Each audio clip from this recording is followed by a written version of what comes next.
So hello everyone, welcome to my vlog. This is a week in my life and this is the first day. So nag-aayos lang ako dyan and papunta kami sa Samgyupsalan sa friends ko kasi magkikita-kita kami since ngayong college is hiwa-hiwalay na kami. So gusto lang naman namin mag-banding ulit, ganon.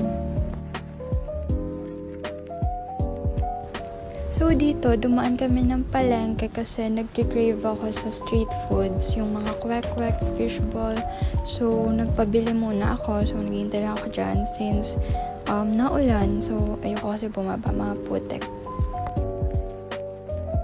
So ayan, nakabili na kami dyan and iluluto na namin siya. So ayan, nanood lang ako sa TikTok and okay naman yung luto namin. Actually, dinner ko na yun kasi sobrang busog ko din and yun lang. So, ito na yung day 2 and ayun, aalis ulit kami kasi bumili lang kami nung para sa burger kasi gusto ko ng burger ng araw na yan. So, yan. So, ayan, nagluluto na ako ng patty and nung hash brown kasi wala. Trip ko lang lagyan ng hash brown yung burger kasi masarap siya, bagay naman siya. So, nung gabi is, wala lang, nanonood lang ako dyan hanggang sa, yun, nakatulog na ako. Kasi nga, sobrang antok ko na rin. So, nagising lang ako saglit kasi nga, kailangan ko magtanggal ng makeup.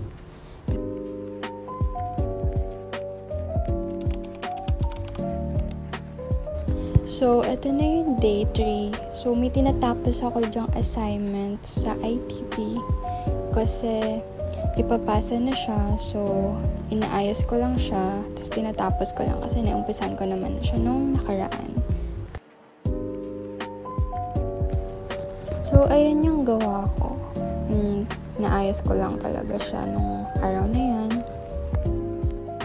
So, dito is lalabas ulit kami kasi bibili kami ng food kasi hindi pa ako nagla-lunch nung araw na yon. And ito, sobrang nagutom kasi talaga ako. So, lunch and merienda na namin to. And actually, nung kumain kami niyan, hindi na ako nakapag-dinner. Kasi ang bilis ko mabusog, tapos ang tagal ko magutom. So, hindi na ako nag-dinner kasi ang aga ko rin natulog. So, ayan, 2-piece chicken din kasi yung in-order ko and may mga fries pa dyan. So, kaya di na din talaga ako nag-dinner. Ayun.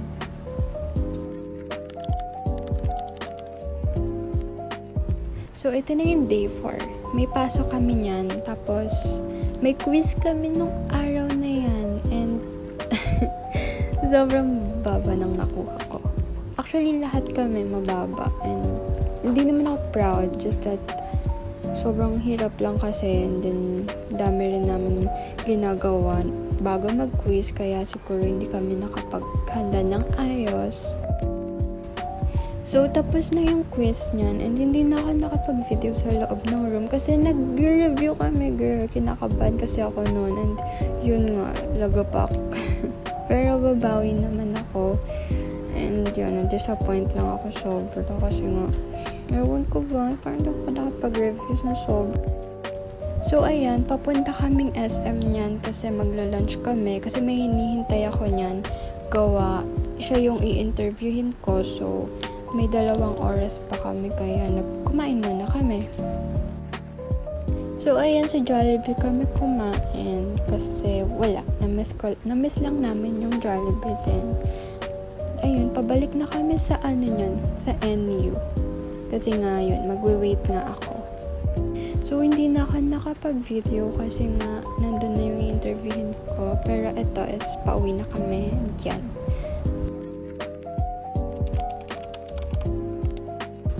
So, ito yung day 5.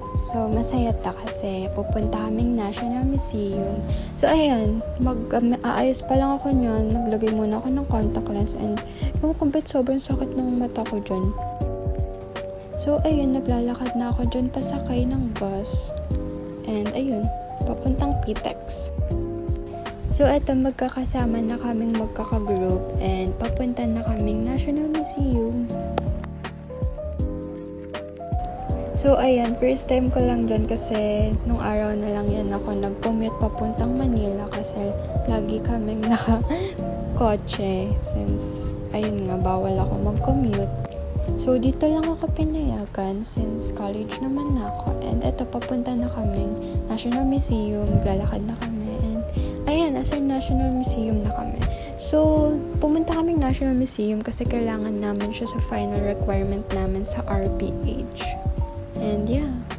So, yun lang yung nakuha kong matinong clip doon sa National Museum kasi bawal masyado mag-video. So, yun lang yung nakuha kong clip na nasa National Museum na kami and bawal kasi masyado mag-video. So, pauwi na kami niyan kasi sobrang lowbat ko na niyan. Tapos, pag uwi ko, tulog agad ako. So, ito na yung day 6. So, magpapa-eyelash extensions lang ako dyan. So, yun, nag-ayos lang ako dyan. Tapos, papunta na rin agad ako. And, ayan, nandyan na ako. Naghihintay lang ako since may client pa. So, ayan, nakauwi na ako. And, bumili kami ng siomai rice. Kasi nagkikrave ako sa siomai rice. Sobrang sarap and mura niya lang. Super sulit. 50 lang siya. 4 na siomai na and may rice. So, ito, magkakasama kami ng friends ko and dinabol kami ng aso nung nag-i-e-bike kami. Ako yung nagda-drive and muntik kami bumangga pero hindi ko naman sinasadya kasi hinabol kami. So, yun, nahulog yung kasama kasi tumalon siya sa takot. Pero wala namang nasaktan. Okay lang naman kami. And ito, wala. Nakita ko lang yung pusa. And nakuitan ako kasi super hilig ko rin kasi sa pusa.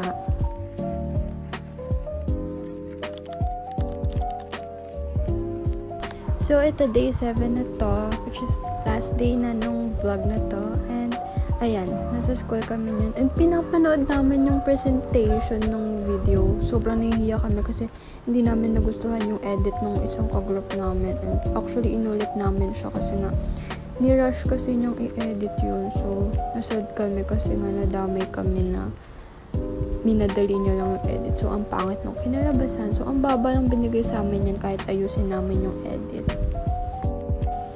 And eto, ewan ko kung kanino yan, pero ang kapal niya, pero mukhang interesting siya basahin. So, pauwi na ako niyan kasi may kailangan pa kaming ayusin sa MMW. And that's all sa aking vlog. Thank you so much for watching. Bye!